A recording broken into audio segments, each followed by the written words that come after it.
Hello and welcome everyone to Rise and Grind, your usual daily news source. I have 4 more articles.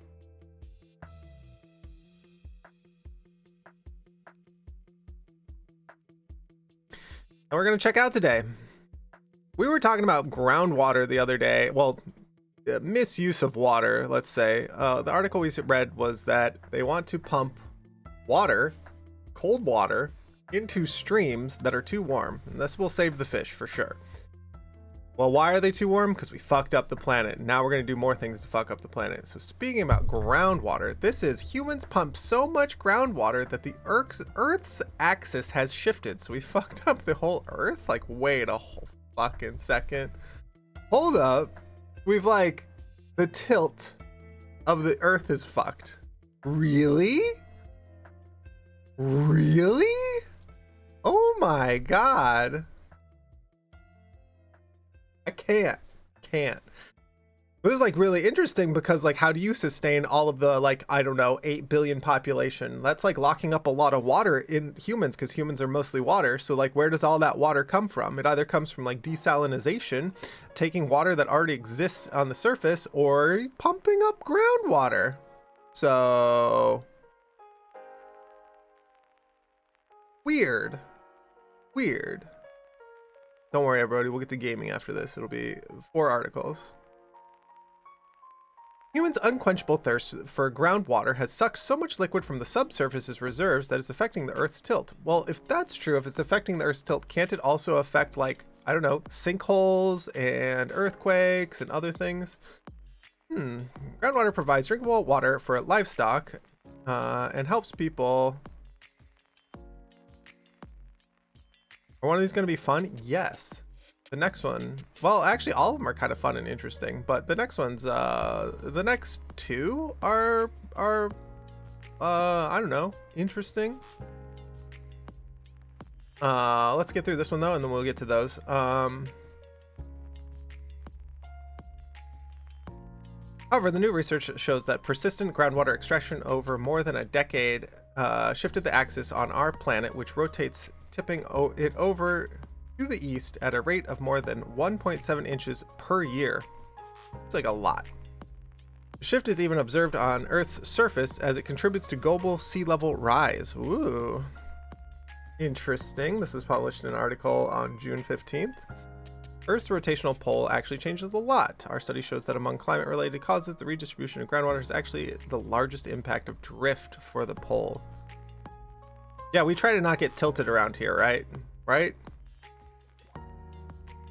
You might not be able to feel the Earth's rotation, but it's spinning a lot. Ebb and flow, Earth's interior is layered with rock and hopefully stone and magma, surrounding a dense, hot core.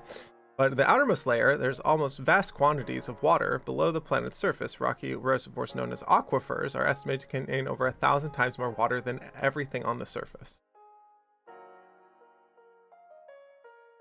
Goes on, blah, blah, blah, some more, blah, blah, research team, Shifts in the Earth's axis are measured indirectly through radio telescopes observations of immobile objects in space, aka quasars, using them as a fixed point of reference. For the new study, scientists took the 2010 data about groundwater extraction and incorporated into computer models alongside data to observe this. Using the groundwater mass change from the model to pinpoint how much the axis shift has happened. That's incredible, though.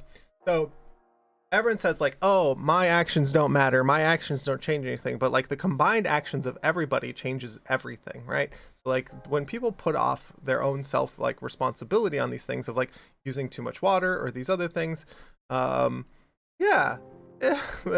What the hell? If you'd like to read the article more succinctly or those things, I have listed in chat or in the description below. Let's move on to the next one. That's incredibly interesting. That because just 8 billion. So the way that we can think about this is 8 billion people are locking up a lot of water, but also all of the livestock and all of the plants used to feed that much more life on the planet is also contributing in a way.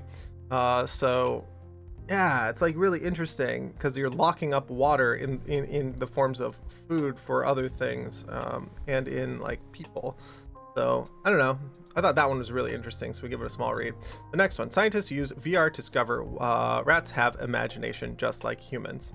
Um, let's see here. This one is here. Click, click, click, click. Yeah, rats have imagination just like humans. I was like, wait, what? Excuse me? I don't understand. So, rats have imagination just like humans, suggests a new study. Experiments on the rodents found that they were able to use their minds to perform tasks in virtual reality. A team of American researchers pioneered a system combining virtual reality and a brain-machine interface that probed the minds of rats. The scientists discovered that, like us, rats can think about places and objects that aren't immediately in front of them by using their imaginations. Rodents were even found in tests to be able to use their minds to move objects in virtual realities, much like Star Wars and the Jedis. The innovative research serves as proof that the minds of rats and most other animals harbor imaginations like ours. Interesting. So like all these people that are like, oh, like their simple brain can't do anything, and it's like, actually. Researcher from the Howard Hughes Medical Institute research campus in Virginia found the brain activity is activated in rodents like humans when they experience places and events. This neural activity occurs in the hippocampus, an area of the brain responsible for spatial memory. The new study suggests rats can voluntarily generate these same activity patterns and do so to recall remote locations from far away from them. Interesting. So, they can recall things that have happened, and they can imagine things. This changes like how our view should change our view on animals quite a bit, right? Because this like fairly groundbreaking in the sense that like a lot of people are like, oh, animals are just simple and whatnot. I'll leave if you want to read more of the article. This is about half of the article that has been read, but we'll leave the link in the description below. This one I found cherry picking it out of a whole bunch of articles. Man, there was so much garbage again on Israel, Gaza, which like they can't just be nice to each other. And there was also so much on Trump like trial happening. So those are like the two main news stories. So just filtering through all that. Oh, and the new Speaker of the House in the United States is powerless and a sham and hugely corrupt. So big shocks on all of those things. This one, the next one that I thought was like incredibly interesting after filtering down on all the garbage. This was scientists engineer a bacteria to eat plastic bottles and transfer them into useful liquids. Like this is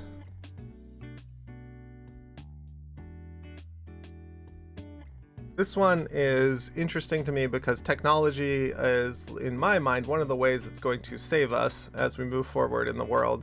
If we don't create enough technology to, I don't know, have all of our people be comfortable and be have enough materials for everybody, like we're gonna run into problems.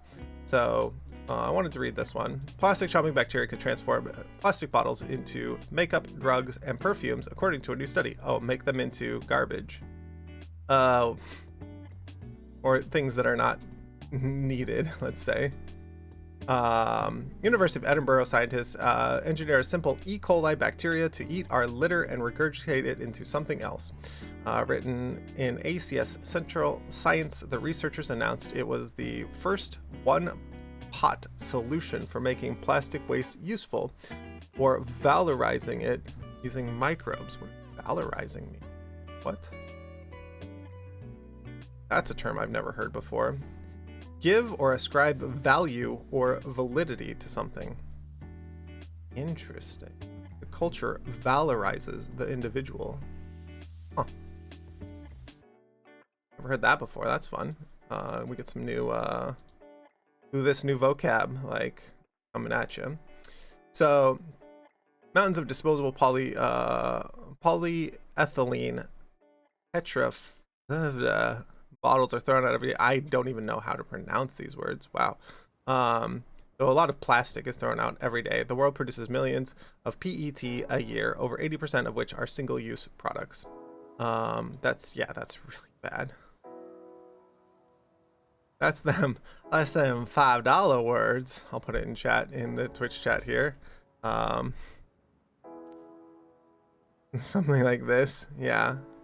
Polyethylene terephthalate. I'm not sure. Not something seen most times on vocab. If they printed it on a magic card, I would know how to say it, but I don't think they repeated it on. They put it on a magic card, so you can ask Google to pronounce it, but you know, we're good. E. coli can't. We already learned valorize earlier, so you know, can't get too much learning in here. E. coli can upcycle discarded PET into adipic acid, widely relied on in cosmetic, pharmaceutical, and fragrance industries. Well, these kind of suck in general, except for maybe pharmaceutical. Create an energy-intensive process that's reliant on fossil fuels, and the team hopes the study will encourage industries to use fossil fuel alternatives.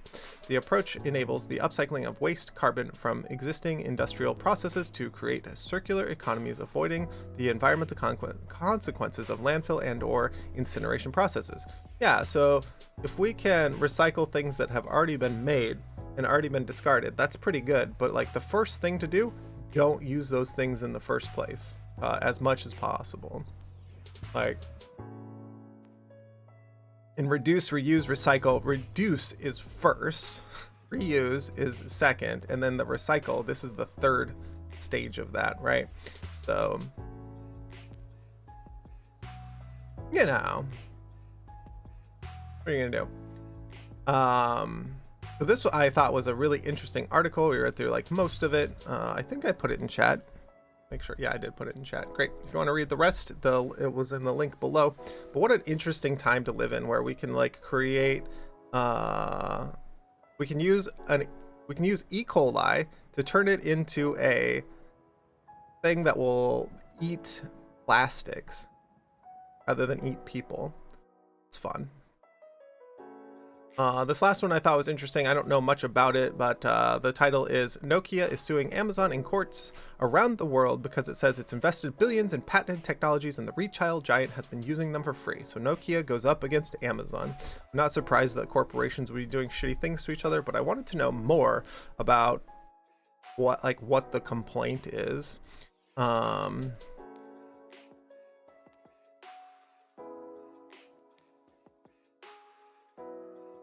Grab the link here. Nope. Hello, could copy, paste. Are you working? Oh, you're not. All right.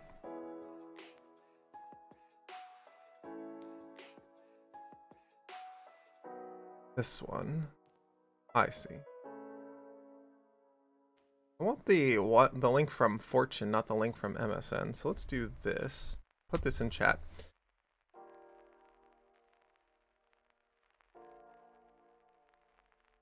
Oh, I'm being blocked on Fortune. If I want to read this, I have to subscribe. Okay, well, go back to MSN. Where's the MSN one where it actually gives me a breakdown of what this is? I do not want to put up paywall things. That's like pretty shitty. Okay, this link. Weird that I can get it through an MSN link, but I can't get it through a going straight to the site link, because I wanted to give the click through to Fortune, but apparently not.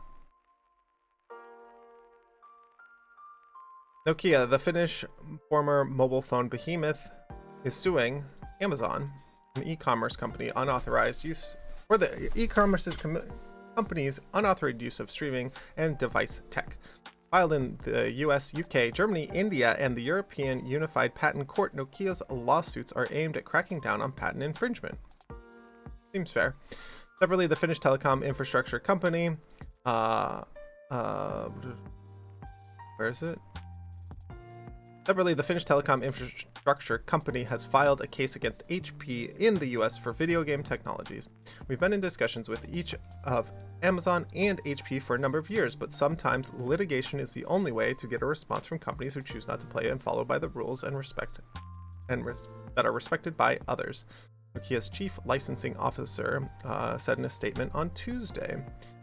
The Espoo, ESPOO, Finland-based... What is this?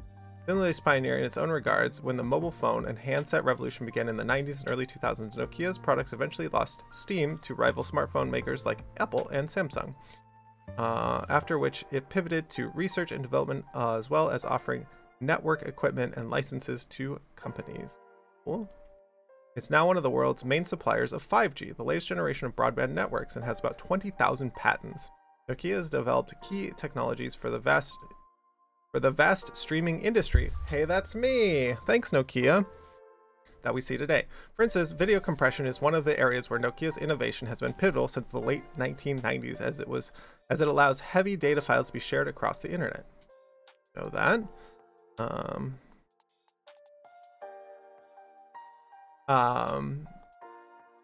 Content delivery and recommendation are other examples of the company's tech used in streaming services like Amazon Prime Video, which collectively generates 150 billion in revenue last year. Nokia argued that there was a mismatch between those who've driven innovations underpinning services and those who reap the benefits. The company said it has invested over 140 billion in research and development since the 2000s into cutting-edge technologies. Neat. Okay, so yeah, why not Kia? That's right. We hope Amazon and HP will accept their obligations and agree to license, and our doors remain open for good faith negotiations. Amazon declined to comment on pending litigation, while HP didn't immediately return for comment. Interesting. So the complaint is that they have pioneered all the technology and are not reaping all of the benefit, which they don't need to reap all the benefit, but you do need to license like all of these technologies if these patents are valid. So this is an interesting read, I thought. And I thought these were the 4 articles that we could bring up today, that we could talk about, that we could have for Rise and Grind. Any questions or comments in the chat before we end the segment? As I keep punching the mic, as its new location is like being worked out. Apparently not over there. There's some puns in chat, and there are some feelings about these things. Anyways, we will wrap the segment here. If you would like to submit articles for Rise and Grind, you can do so in the Discord, or you can do so in the comments on the YouTube section, or in Twitch chat while we're live here. So, that will be the segment for today. Thanks so much for being here. If you're on YouTube, go ahead and press that that subscribe button. If you're on Twitch, press the follow button, and we will see you next time.